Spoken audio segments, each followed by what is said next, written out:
We just want to welcome all of you to Apostolos, where we believe that everyone is saved in order to be sent. And joining me today is my really good friend, Ben Andrews, all the way from Arkansas. I don't know how you came all the way from Arkansas, how you found us all the way here in Hawaii, but we're just so glad that you're here. And Ben is actually a district youth director in the state of Arkansas, doing a phenomenal job there. And I just want to welcome Ben. Thank you so much for joining us today. Yeah, thank you, Pastor Andrew. Appreciate that. Yeah, and I'm really interested to know uh how you met your wife because I believe that you're high school sweethearts. Can you share how you met and Yeah, from high school and then got married? What was that all like? yeah.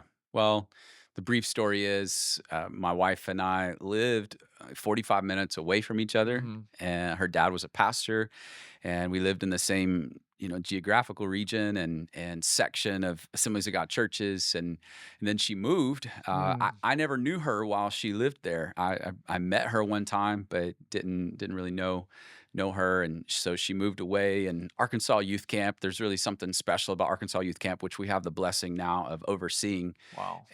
which is wild. But she wanted to come to Arkansas Youth Camp after Mm. moving to Tennessee. Mhm. And the way our structure's set up, she has to attend with the church. And so Mhm.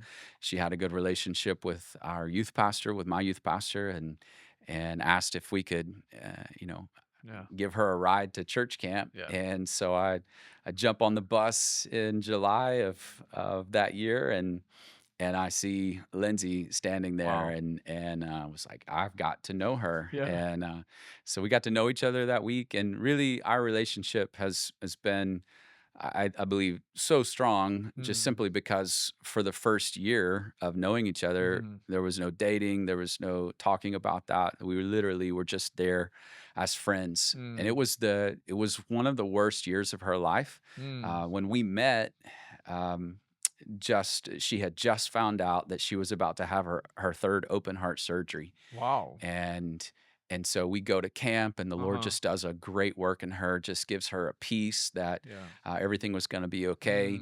Mm. And so that was like the beginning of our relationship. Is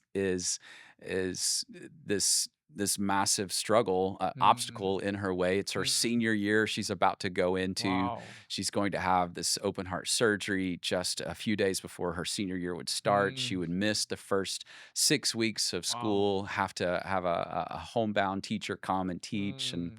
and then in January, her grandfather got sick with esophageal cancer, and Mhm. died just a couple of months later.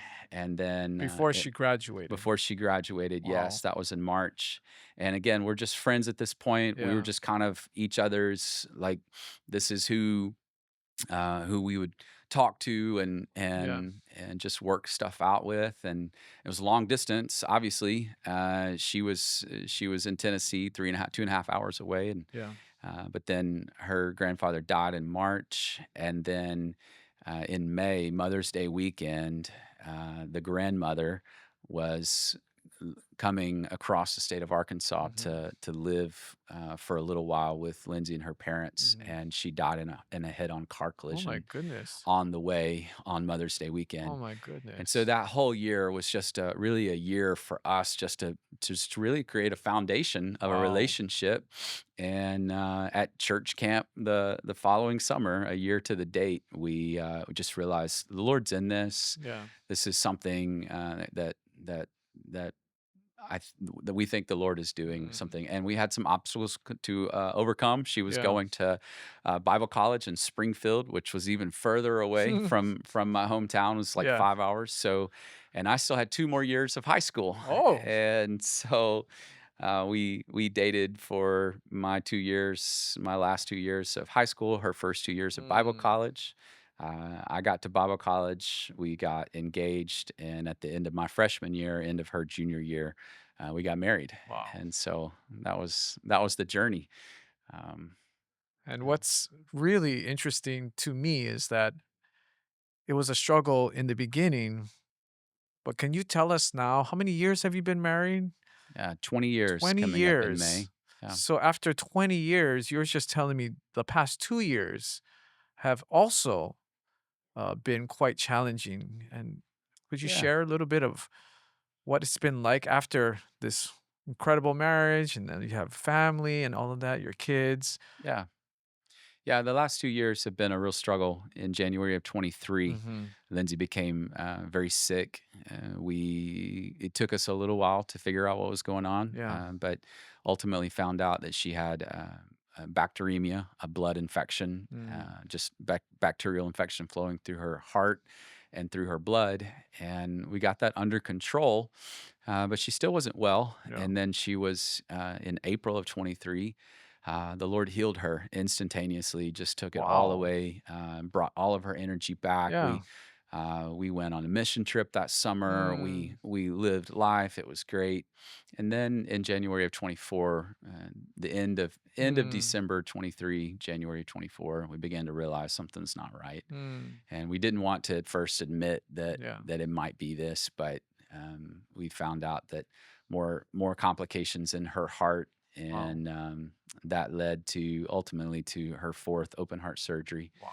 to replace the valve that she got when she Mhm. was 17 when we met. Wow. So that was a donor valve when she was 17, Yeah. and now 23 years later she got a mechanical valve, Hmm. and so but our life was a little crazy in the midst of that. My hometown was hit with a massive tornado. I had a Wow. grandfather who had a massive heart attack. My second Mm. dad, Lindsay's grandmother, diagnosed with colon cancer surgery. We had ER visit after ER visit. Wow. Both of my sons, Mm. just multiple issues, broken bones, Oh, kidney stones for me. oh dear. Ultimately, 5 weeks after Lindsay's open heart surgery in Yeah. 24, she woke up with the worst pain ever. Found out that her gallbladder was filled up with gallstones, Oh no. and of course that was only a few weeks post open heart surgery, and they said you got to wait, and Yeah. so September that was removed, but Yeah. in July our son had a major four-wheeler accident, was med Mm. flighted to the hospital, some broken bones, broken vertebrae. Oh dear. It was just Yeah. one thing after another. Lindsay's grandmother had colon cancer return. My mom had a massive car accident at the beginning of 23, which Mm. was really what started our 2 years of Oh. chaos. That led to an incidental finding. She had kidney cancer. Didn't know about it until they Wow. did the scans from the car accident. My dad tore his ACL while we were working Wow. through the tornado damage at his Mm. house. It was just like it just one thing after another. It was amazing. But you know what? The one thing Yeah. that I don't like talking about the negative so much, because at the beginning of 24, the Lord dropped a word in Lindsay's heart, and that was Mm. the word faithful. And that Wow. was really before we even knew all these things, were going to take place. Yeah. It's kind of like the Bible now. We can look back and Right. we have the whole picture. Right. But in the middle of that, we're hearing this word faithful, and we're like, okay, God, that's Mm. great. Lindsay's a little sick again, but it's going to be okay. And then at the end of Mm. 24, after we've walked through all of these Wow. obstacles, we're still able to say God is faithful. Wow. And our verse that we really relied upon, our Mm. kids are 16, 13, 4, and 3. And our 13 and 16-year-old, we really had to talk with them leading up to Mm. that open heart surgery, Mhm. because there's a chance with all surgeries, especially major ones like that, Yeah. that you don't wake up, Yeah. and so we talked through Daniel 3:18 and really just broke down the story of the three Hebrew children, Mm. and this decision that they made, Mm. that we're going to serve the Lord. Mm. And they speak so boldly to the king and say, you Yeah. know what, even if God does Wow. not protect us, even if he doesn't save us, we're still going to serve the Lord. Wow. And that was our family's verse in 24, was just the decision that even if this goes downhill, Mm. we're going to serve the Lord. And so that's been our testimony. We got through the end of 24, still struggling through some stuff with our son, with the broken vertebrae that's healing. He's still struggling in some areas, and uh, we just in the midst of all that as well, I developed a herniated disc, and Mm, so um, I learned how to live life through all of Lindsay's stuff, just in pain, and just mm, kind of put it on the back burner until we could get through some things. So, mhm. but even though, even so, and even still, just still committed to serve the Lord, Yeah. and we've watched Him be faithful to us. Wow. We have watched Him be absolutely faithful to us, and that's been an incredible testimony to the Lord and His goodness for Mhm. us. What is that? When you say he was faithful to us, what does that look like? Can you describe for us what his faithfulness looks like? Yeah, well, the fact that we're still here Okay. is a start. Mhm. He's been faithful to, in the midst of all these attacks. I mean, literally, Mhm. there are parts of Jackson's accident. Jackson feels called into ministry. He feels Yeah. called to missions. He has a very special anointing on his life. Mm. And I have seen over the years just these little mini attacks that Yeah. could, like, want the devil wants to take him out. Mhm. The same thing Mhm. with our 16-year-old. Just an incredible anointing on her life, and such a bright future. But I like that's the start of it, is Yeah. just the fact that just a few conditions, Mm. just a few Mm. degrees difference Mm. in that wreck, Wow. and Jackson is no longer with us. Wow. Just a couple of things that could have been different. Mm. Um, and so, and the same thing with Lindsay. Open heart surgery, Mhm. fourth time to be opened up in her Yeah. life. The percentage is there of the people who don't wake up Mm. from that surgery. Yeah. And we're still here. Yeah. And I would say, secondly, just the grace to get through the Mm. tough days. Mhm. Because, like, it's easy for me to say, with with all of this confidence, oh, God's been so good, and Yeah. no big deal. But we don't talk so much about the nights that Right. Lindsay and I are up late at night, sitting in bed, just breaking down. Mm. And I think part of me has tried to push some of those memories to the side, but when I bring them back up and think about them again, I remember there were Mm. some nights that we just asked ourselves, why? What's Yeah. going on? Are we going to make Mm. it through this? Mm. We start talking about, what if you don't wake up, Mm. things like that. Wow. But what we are able to look back on, Mhm. in the faithfulness of God, is there was Mhm. a grace that was covering us through all of that. Wow. And there was never a minute, the reality, like some of the rest of the story, is Lindsay had open heart surgery on a Tuesday.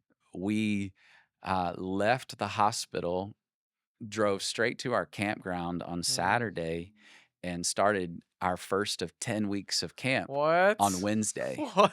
Okay.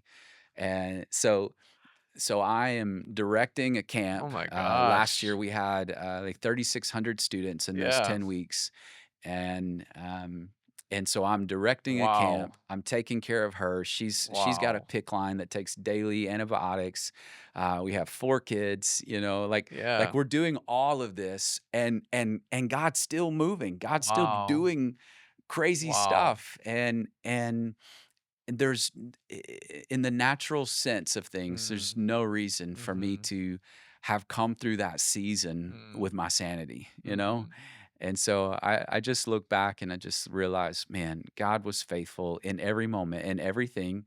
There was never a moment where I was ready to give up. There was Mm. never a moment where we were just ready to quit. Lindsay's moving forward in her progress, and then Yeah. this gallbladder attack happens, and that just sets her back, Mm. and then our son, and it's just all of that.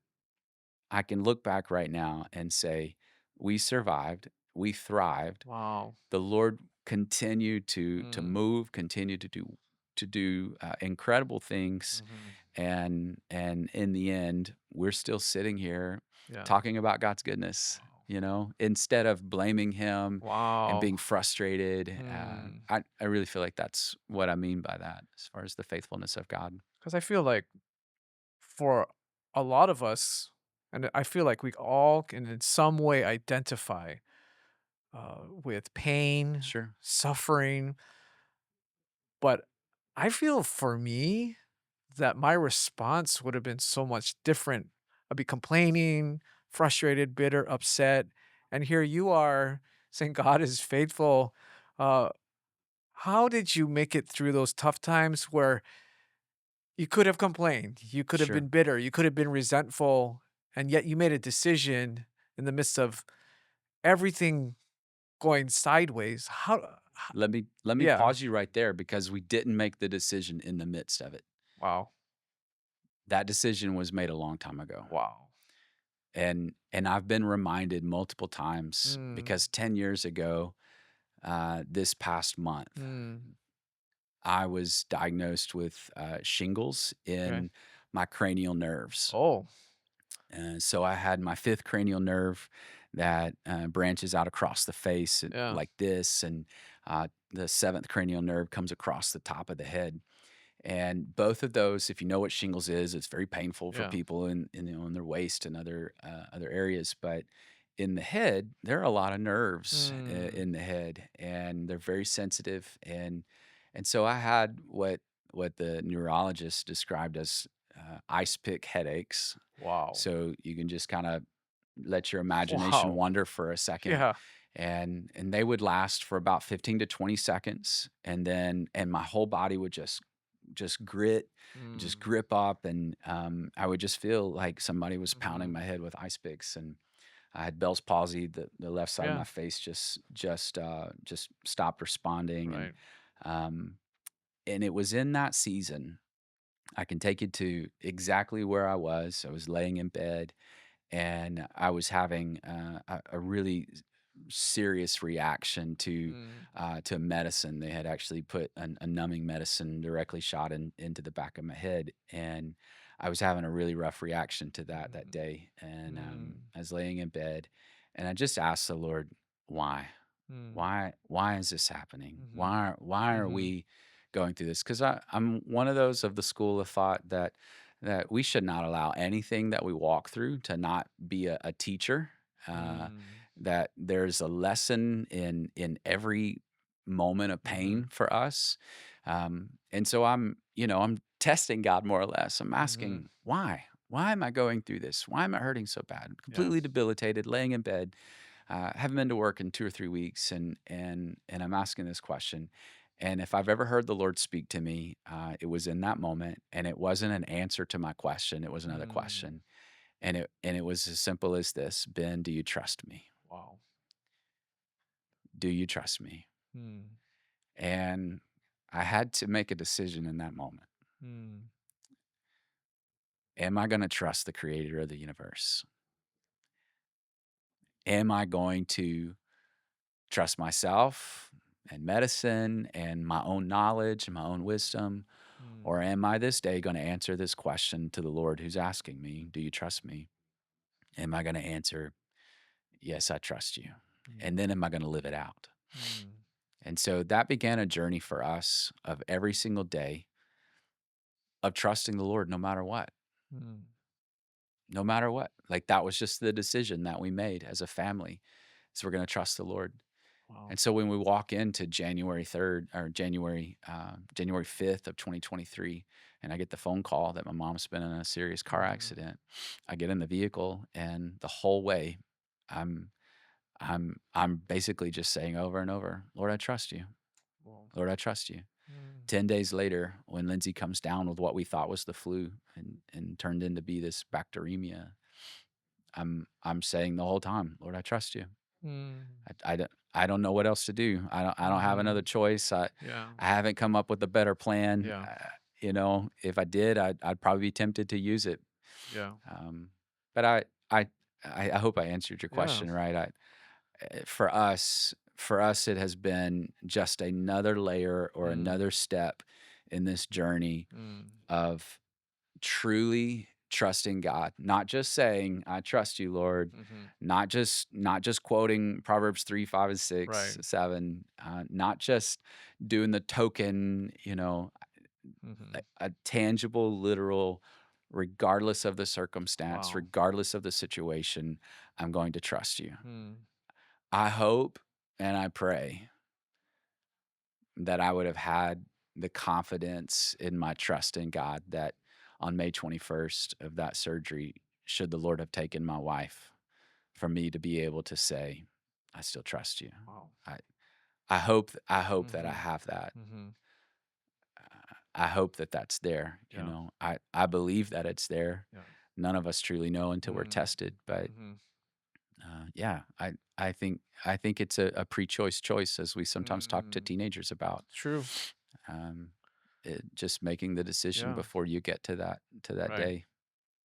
I feel for many of us, we feel that we have this illusion of control, right? We have this illusion that I'm in control of my life, I'm in control of my fate, my destiny, but really, we don't control a lot in our life. And I believe that COVID-19 has made that so, it's made it so clear.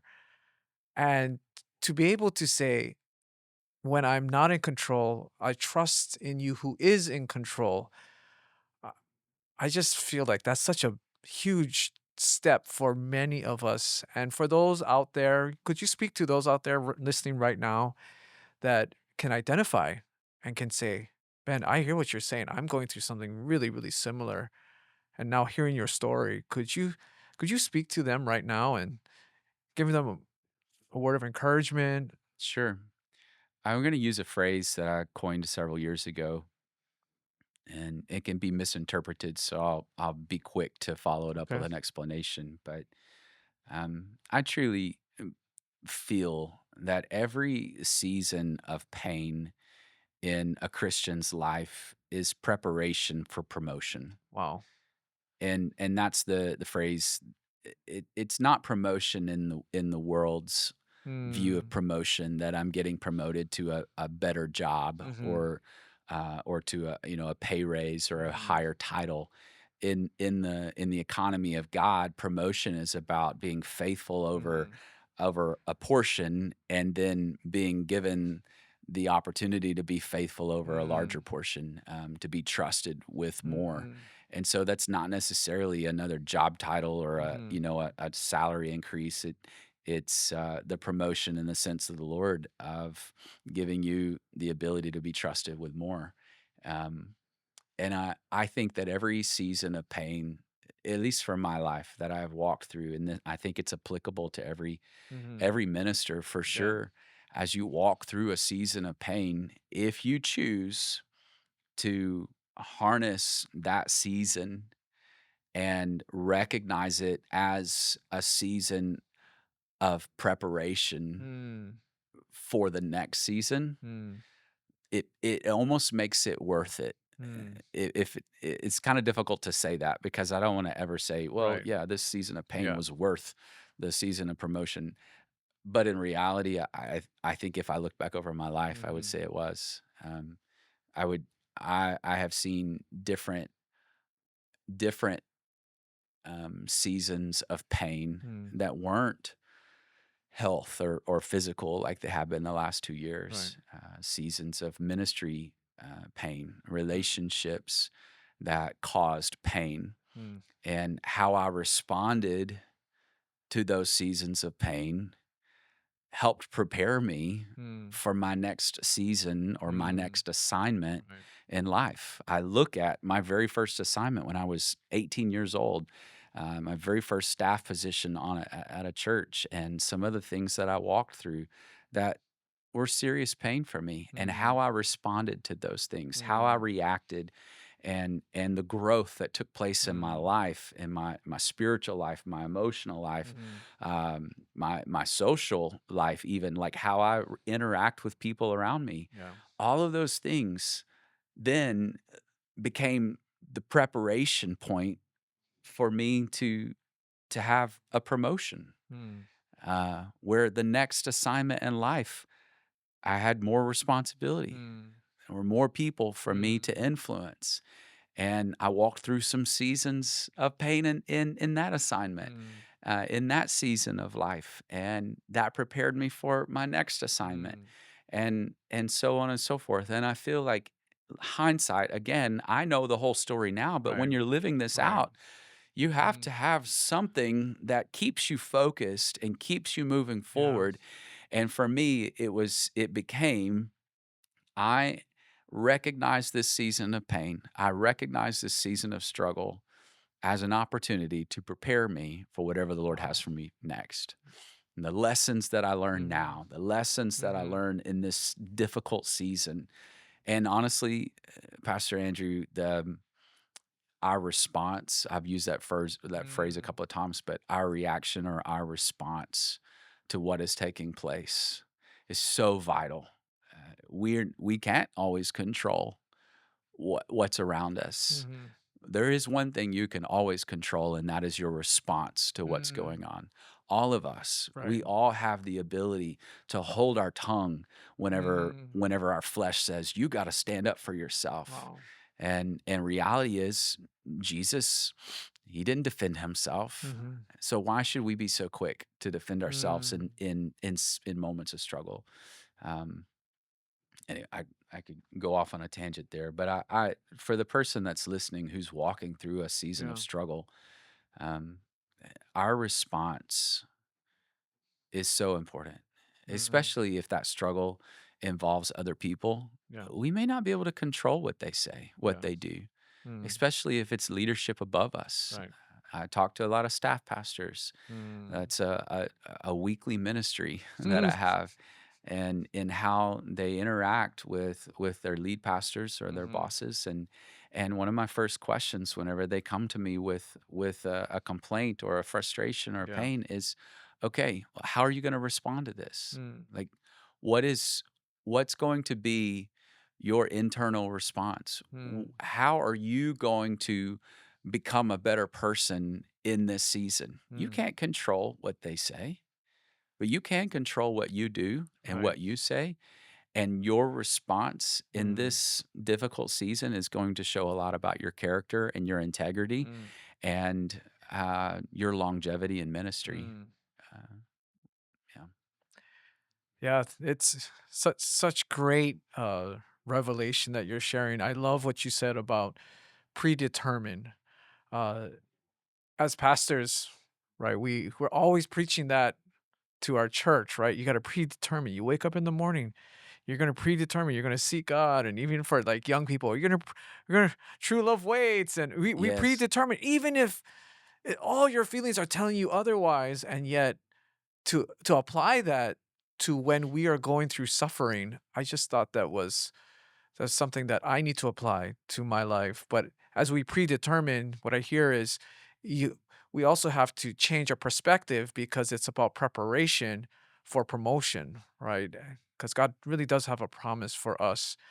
And at this time, if it's okay, I'd like to kind of switch gears a little bit sure. and just talk about a new initiative that, as you are the district youth director, you're over all of these youth groups in the state of Arkansas, all of these churches that have youth groups, and you're really passionate about this new initiative called The Called.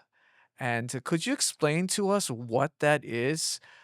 Because if we're going to be sent, we have to know that we're called, Yeah. right? So, could you share a little bit about that? Yeah, well, the CALLED initiative initially just came out of that season of COVID. John Zick wrote a book, Mm, and it answered a lot of questions, mm, and really the goal of the called initiative is to help students get from that initial moment of feeling called in a ministry to commissioned, like mm, bridging that gap yeah, between the moment where they hear the Lord speak to them and the moment that they are actively involved in ministry of some sort. That's where we lose them. mhm, It's really easy to be in a service and give the Holy Spirit space right, to speak to his children and invite them on this mhm, journey to be a minister of the gospel. Like that's really easy to make room for that. Not all right, of us do, but but it is very easy to sure, allow that. And the Holy Spirit is still speaking, and He's still on mission, and still inviting people, young people especially, to go on this journey with Him mm, to reach the lost. And what happens often is between that calling moment and that true commissioning moment Mhm. where they are involved, a lot of things take place that distract or Mm. detract. Along that journey, there may be some parental figures or some church leaders or just pure finances or just the lack of grit and Mm. determination to move forward. And so the Called Initiative is opening up opportunities for young people to stay on this pipeline from being called to commissioned. Some of those things are just as simple as taking this book and some of the resources to journey in our faith and journey in this progress of it's not that they lose their calling, because we don't believe that the Lord revokes Mhm. that from anyone, but that they lose their desire to fulfill that calling. Mhm. And so, taking them on this journey, this called initiative, and helping them uh, stay in the pipeline. And Yeah. then we as church leaders, district leaders, our hope and our responsibility on Mhm. that end is to recognize we have to do something. Mhm. That we have to be a part of this pipeline. We have to be Mm. building Mm. this pipe that helps keep students Yeah. in the path. So we have to be prepared to open up opportunities. Mm. One of those things that districts and churches do is like a call to ministry weekend or some Mm. type of ongoing initiative. We in the Arkansas district have actually been doing this for almost 30 years. It Mm. started off as just what we called Timothy Team Retreat, Okay. and it was just a weekend to really embrace students who felt called in a ministry Okay. and equip them and Mm. to surround them with lead pastors, youth Mhm. pastors, music pastors, missionaries, bring them all into the same space Wow. and help cultivate this call, Yeah. help Yeah. keep it in front of them. So some of it's just as simple as the spiritual aspect of keeping Mm. students passionate about Jesus and keeping them Yeah. saved, Yeah. and then giving them real life practical ways Mm. to even now begin to utilize this calling to be engaged in ministry in the local church, but then also to continue to cultivate what God has already placed in Mm. them, and helping them to grow to the point that whenever they are of age to be in some type of leadership position in a church, that they're sent out to do that. So those weekends are super vital. Um, and then a lot of the responsibility just falls on the local church leadership and parents. Mm. I remember telling my mom and Mhm. my dad Mhm. when I was 14 that I was called in a ministry, Mm. and I remember like feeling inside of me this uh, almost fear, Mm. like that they were not going to accept it, Mhm. that they were not going to be okay with it. Mm. My parents weren't in ministry. Yeah. They were great Christian people, great churchgoers, but they weren't in full time ministry. So Mm. I would be the first one in our clan, you know. Wow. And I remember just having that fear. And I sat down after church camp that summer and Mhm. sat down with my mom in the living room and told her, and she said, "Well, it's about time you figured this out," Ah! you know.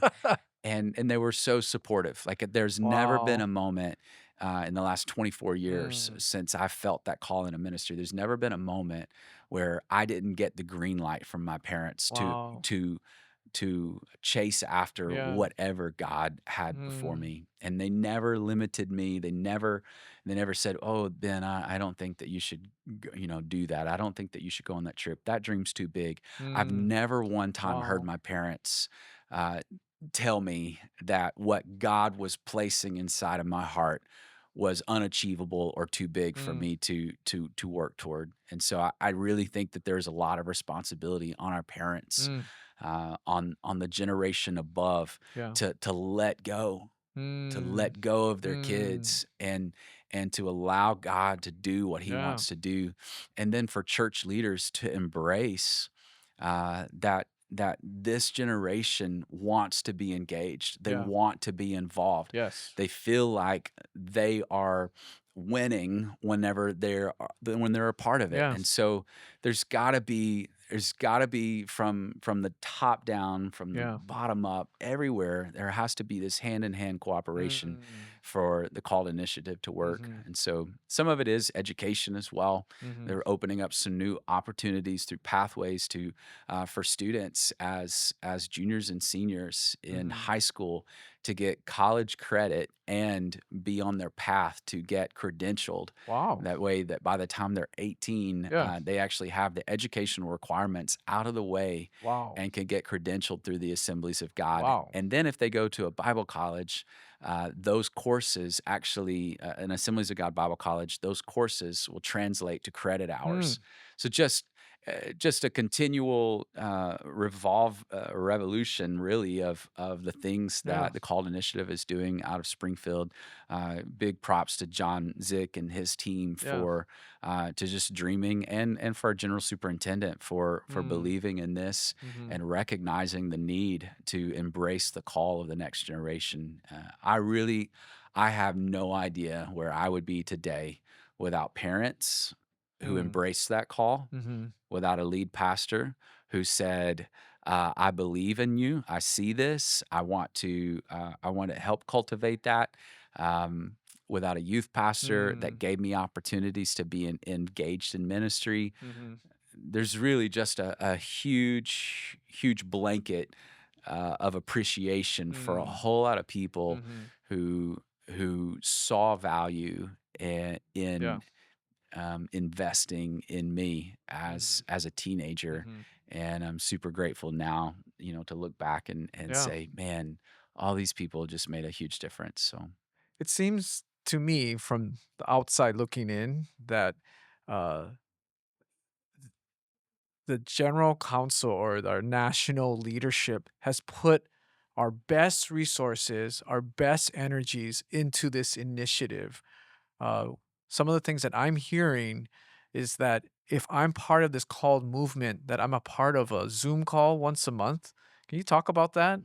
yeah, Zoom calls, resources, going to their website Mhm.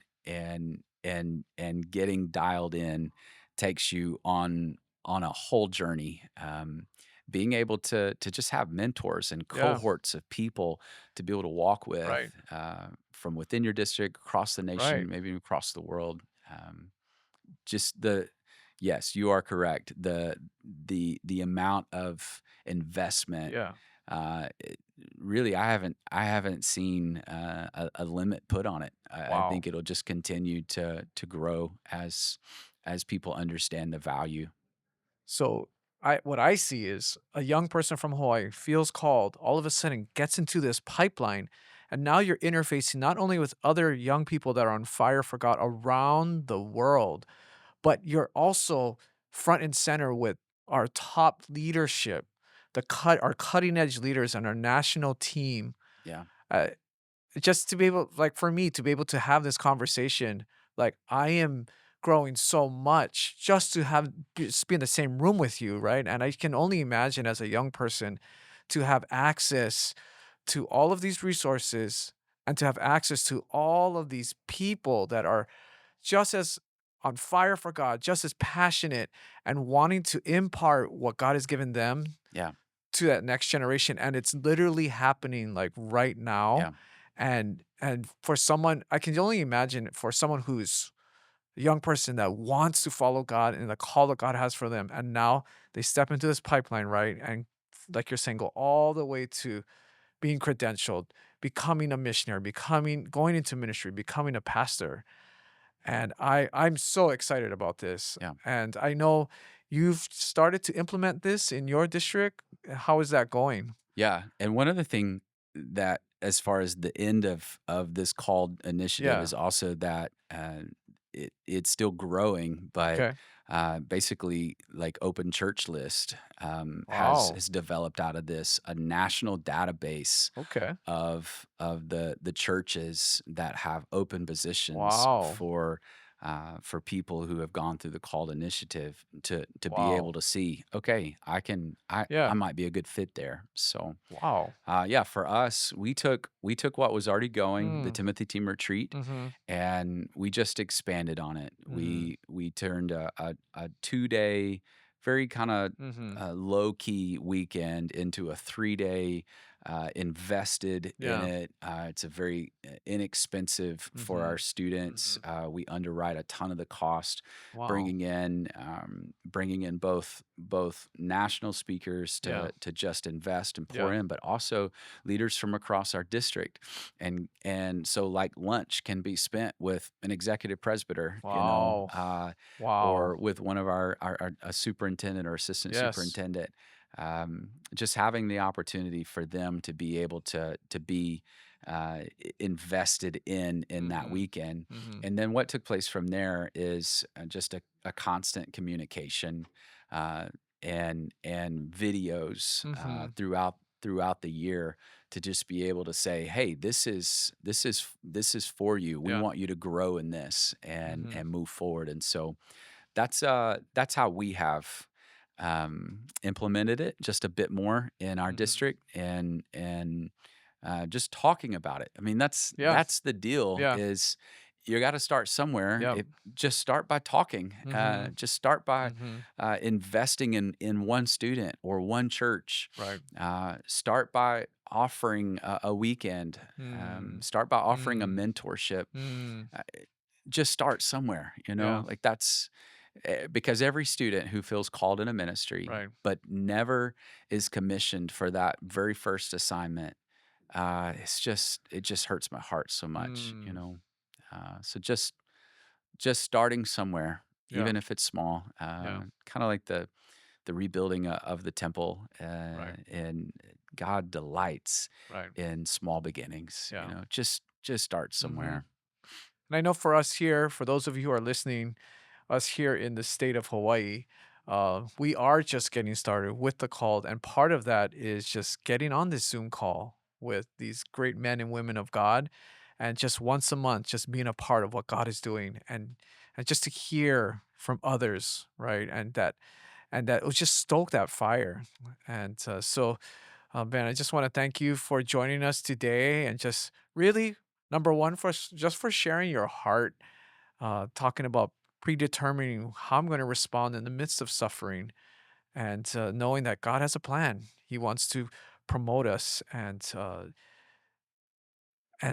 then we kind of change gears a little bit. And for the last few minutes, we're just talking about how God can use each and every one of us and that the assemblies of God has created a pipeline for those of us who are called and how we can be a part of it. And for those of you who are watching, who are interested, how can we find out more about the called? Head to the website, call.ag.org. Okay.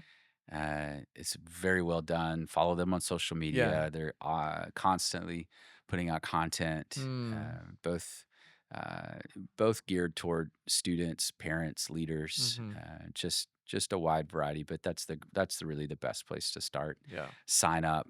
There's a really simple process Okay. to get access Yeah. to a lot of the resources. And then for those that, feel like they're called to missions, Mm. I would say another step is, there is a website, I want to be a missionary Okay. dot com, Wow. and it helps connect the Mm. Assemblies of God Mm.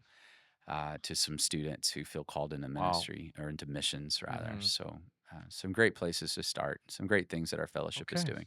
Yeah. And if you're interested, like you heard from our good friend Ben, go to the called Called.ag.org. ag.org.